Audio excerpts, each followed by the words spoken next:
Hello and welcome to Arirang News for this Saturday, August 31st. I'm Park Jong-hong. In our top story, the National Assembly is expected to handle a district court's request to arrest United Progressive Party lawmaker Lee Seok-ki, who has been charged with conspiring to start an armed rebellion.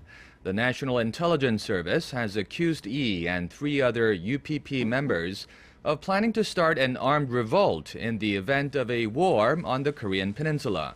The plan involves an attack on key infrastructure in the south. The spy agency on Friday said it has a recording of a meeting in May in which Lee is heard discussing the plan.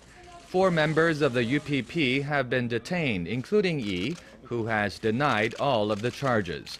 The request to arrest the lawmaker has been submitted through the Ministry of Justice to the Office of the Prime Minister.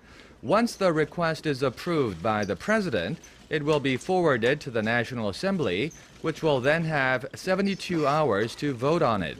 Lawmakers are immune from arrest while the National Assembly is in session, unless the arrest is approved by Parliament. North Korea is reportedly building something huge at its long-range rocket launch facility on the West Coast. This is according to the U.S. Korea Institute at Johns Hopkins University, which reviewed recent satellite imagery. The institute says the images suggest that there are 6 construction sites at the location, with the most noteworthy being on a 45 by 65 meter plot of land to the west of the Dongchangli launch site. The think tank said it is too early to tell what the purpose of the construction sites is, but speculated that it may be a second launch pad and that the North may be preparing for another long-range missile test.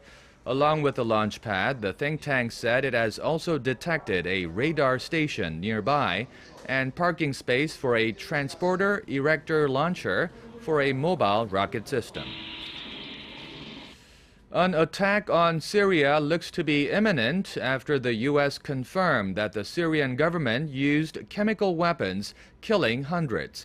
Kim Hyun-bin reports.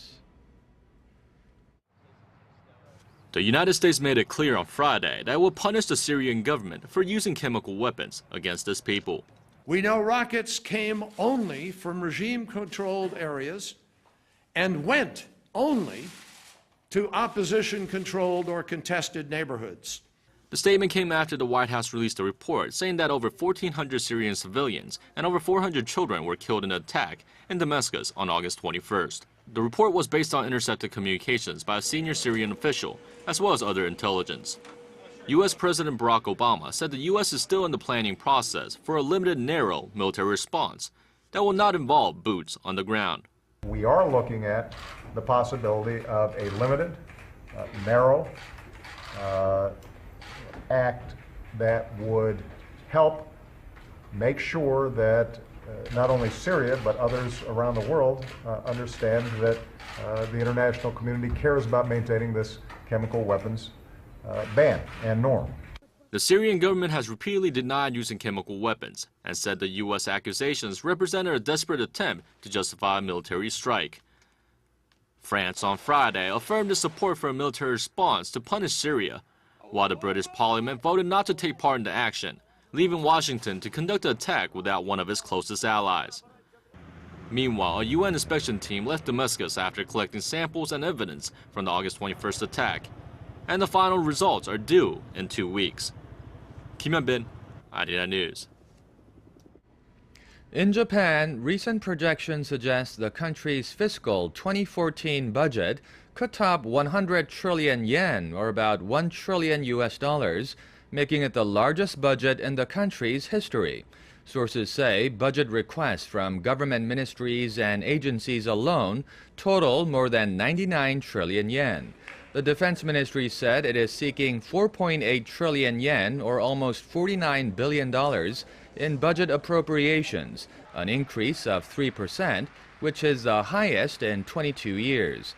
Prime Minister Shinzo Abe has pledged to make every effort to move the economy away from 2 decades of deflation by boosting domestic demand, and his government recently approved a plan to shrink the deficit by 17 trillion yen over the next 2 years. In sports, Yoo Hyun-jin, the Korean pitcher for the Los Angeles Dodgers, has chalked up another victory in the U.S. Major League.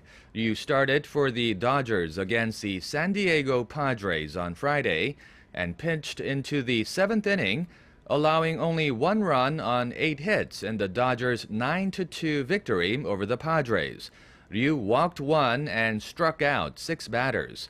Off the mound, he also shined at the plate, hitting an RBI double. The latest win ends a 2-game losing streak and puts him in a 3-way tie for the most wins on the Dodgers roster, along with Clayton Kershaw and Zach Greinke. The Korean movie Snowpiercer continues to put up a strong showing in theaters nationwide. The Korean Film Council said the film has drawn more than 9,011,000 moviegoers as of 9 a.m. on this Saturday, since a post-apocalyptic film opened exactly 1 month ago. This is a milestone in ticket sales, as Snowpiercer has reportedly edged out Iron Man 3 to become the 10th highest grossing film of all time in Korea. Now, all eyes are on whether it can make it past the 10 million mark in a country with a population of a little more than 50 million. Autumn is just around the corner, and for those who are looking for a performance to enjoy with friends and loved ones as the weather cools down, our Son Jung-in brings us a glimpse of a few events taking place in and around the capital city. The life story of Lee Seok-ki, a missionary more affectionately known by the Sudanese as Father John, will be told in a musical that runs in September. The musical I Love You Tanj tells the story of Lee Seok-ki, a Korean doctor who later became a priest in the southern part of Sudan, providing help to those in need while giving the people of Tanj hope through music and education. The show is based on a documentary from 2010 and features music written and composed by the priest. The musical Black Mary Poppins is back after its premiere here a year ago, but this time it takes a somewhat different approach to the story. The psychological thriller, which revolves around a nanny and the 4 children in her care, is a mystery that focuses this time more on the storyline than the characters, as in the previous work. And last but not least, 11 Minutes, a modern dance work based on Paulo Coelho's erotic novel, is being staged by the Korean National Contemporary Dance Company. The piece features 5 young dancers, 3 men and 2 women, and a jazz score. The dance is the troupe's first work since the appointment of its new director. When I was creating the choreography, I imagined a woman who loves herself, who is confident in making decisions and has the freedom to go anywhere she wants. This is just a sampling of the diverse cultural events the city has to offer. Get out and enjoy them this fall. Son Jung-in, Arirang News.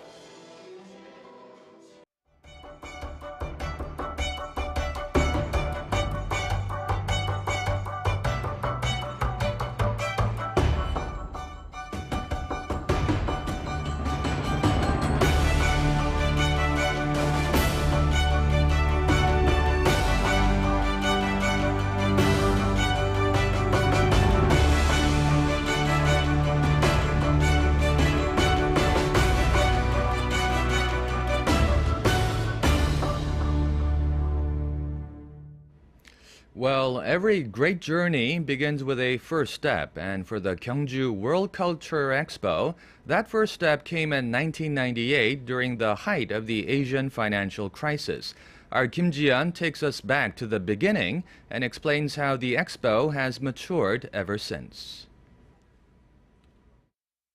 Centered in the city of Gyeongju and North Gyeongsang Province, the Gyeongju World Culture Expo launched in the year 1998 under the theme The New Millennium Smile. As the theme suggests, the first expo was about promoting understanding and generosity through cultural exchanges heading into the new millennium. Around 48 countries participated in the event, which attracted about 3 million people, including 120,000 foreigners. Many participants from home and abroad said the event injected vitality into Korea, which was struggling through the 1997 and 98 Asian financial crisis. The second Gyeongju World Culture Expo in 2000 attracted broader global attention in collaboration with other international agencies, including UNESCO. Under the theme The New Millennium's Breath, more than 80 countries took part and more than 1.8 million people attended. Coinciding with the Summer Universiade in the neighboring city of Daegu, the 2003 Gyeongju World Culture Expo and its theme Dreams of the Flying Horse highlighted the cultural significance of Gyeongju, which was the capital of the Silla Kingdom, one of Korea's longest surviving dynasties from 57 BC to 935 AD. The Angkor Gyeongju World Culture Expo in 2006 was co-hosted by the Cambodian and North Gyeongsang provincial governments.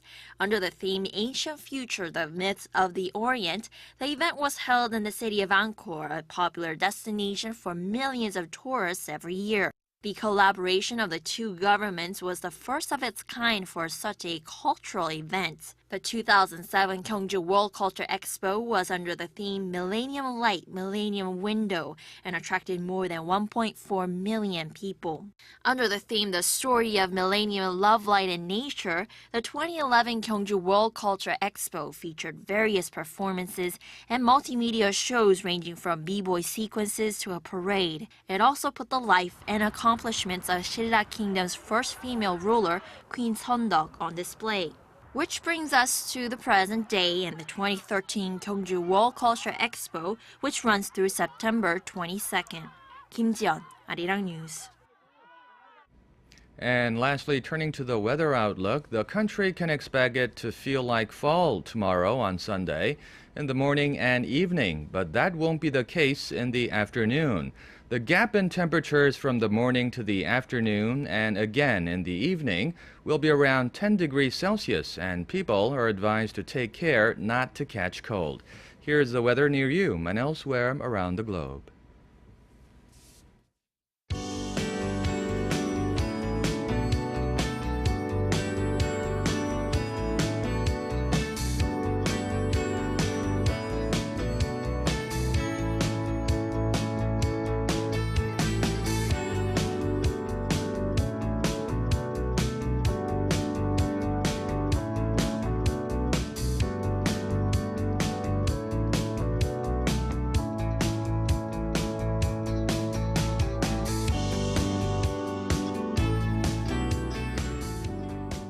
And that wraps up the news for now. The next live newscast is coming up at 10 p.m. Korea time. We thank you for watching.